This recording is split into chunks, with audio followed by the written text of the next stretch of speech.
Good morning students, मैं नीता शर्मा आज आपको कक्षा 7वीं हिंदी द्वितीय में पाठ वाक्य विचार पाठ 26 वाक्य विचार पढ़ाई हूँ। वाक्य विचार में हमने वाक्य के अंग, इसकी परिभाषा, इसके भेदों में जो रचना के आधार पर भेद है, सरल, संयुक्त और मिश्र, ये हमने अपने पिछली वीडियो में पढ़ लिए हैं। बस 2 मिनट इसको रिवाइज कर लेते हैं।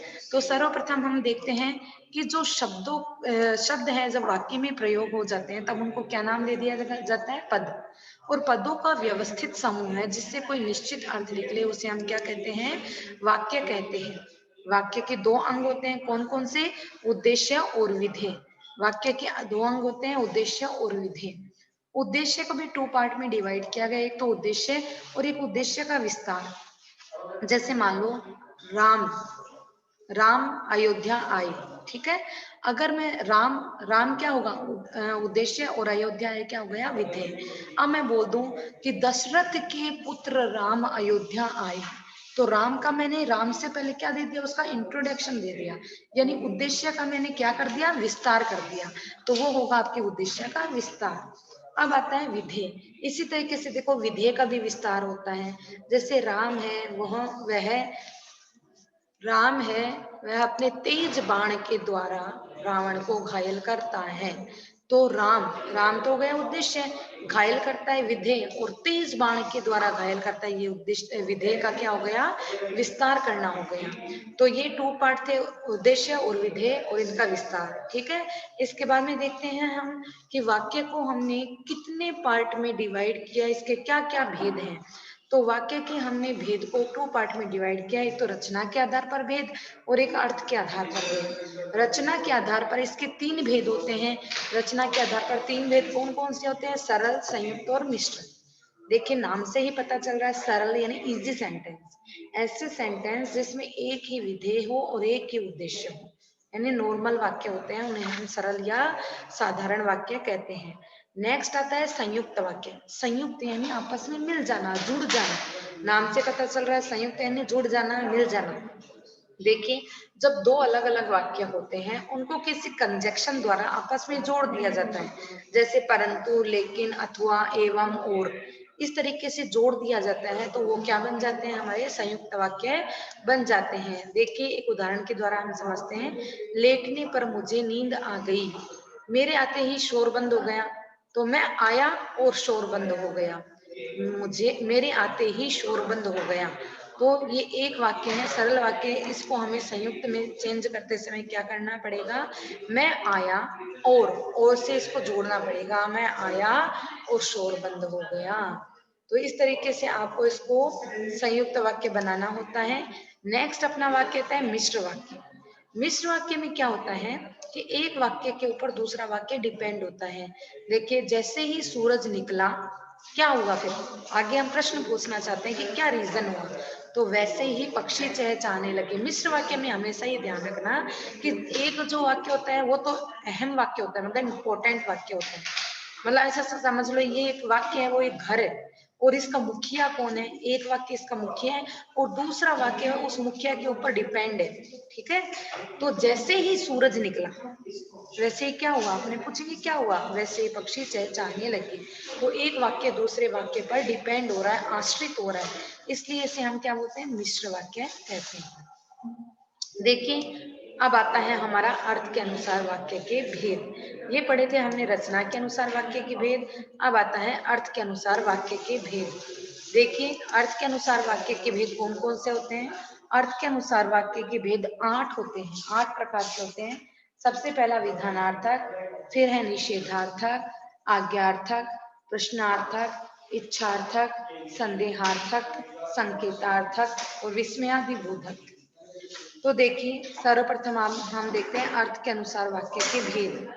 विधानार्थक वाक्य, जब किसी वाक्य में किसी बात का होना या करना सामान्य रूप से पाया जाता है, उसे विधानार्थक कहते हैं। जैसे दुर्योधन कर्ण का सच्चा मित्र था, स्वर्ण मंदिर अमृतसर में है।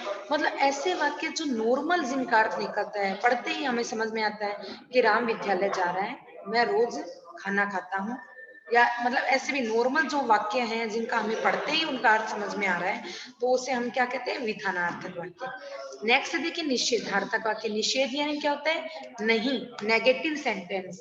तो देखिए, मैंने उससे वह पुस्तक नहीं ली, वह सहायता नहीं करेगा, है ना।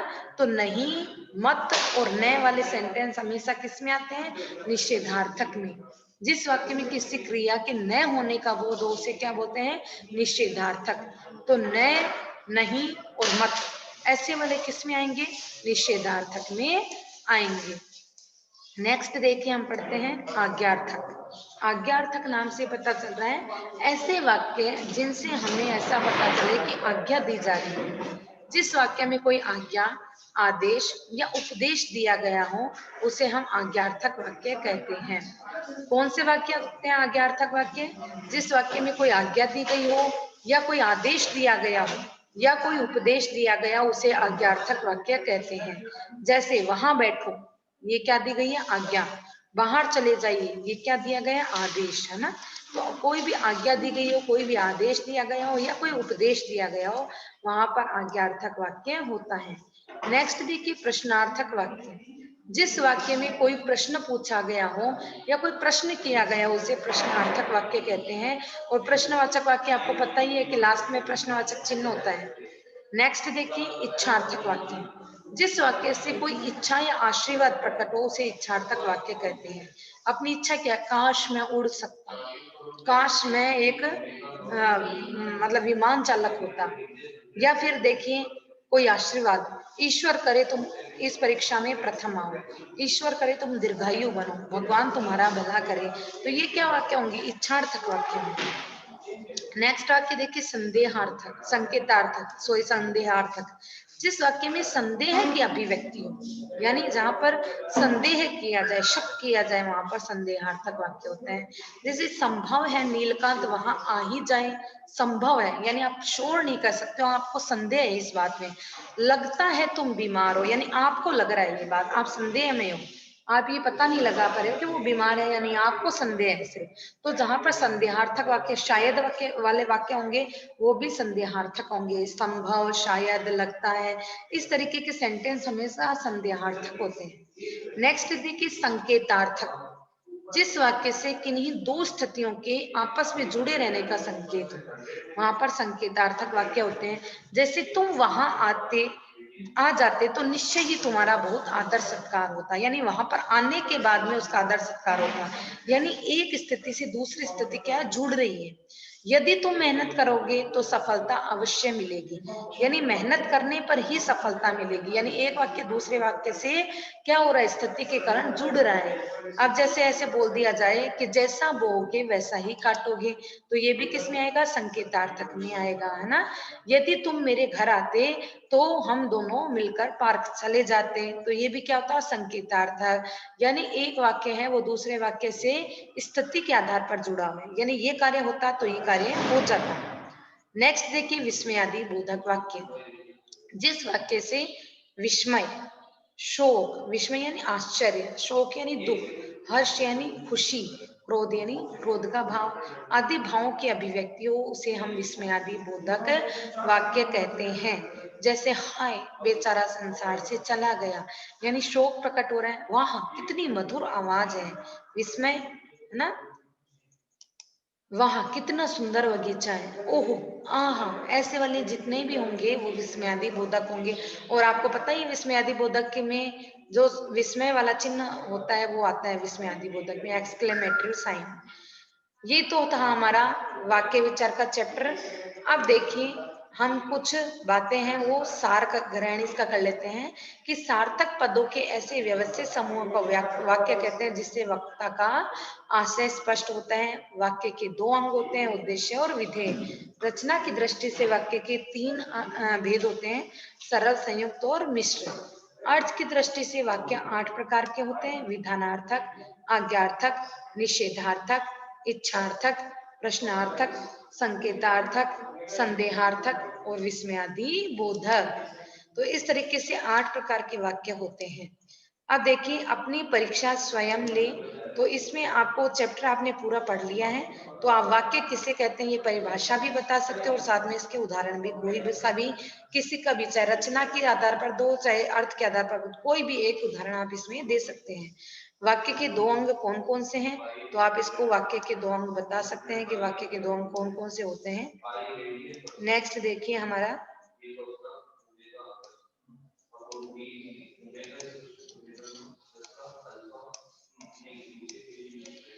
नेक्स्ट, रचना के अनुसार वाक्य के कितने भेद होते हैं? प्रत्येक को उदाहरण सहित स्पष्ट कीजिए।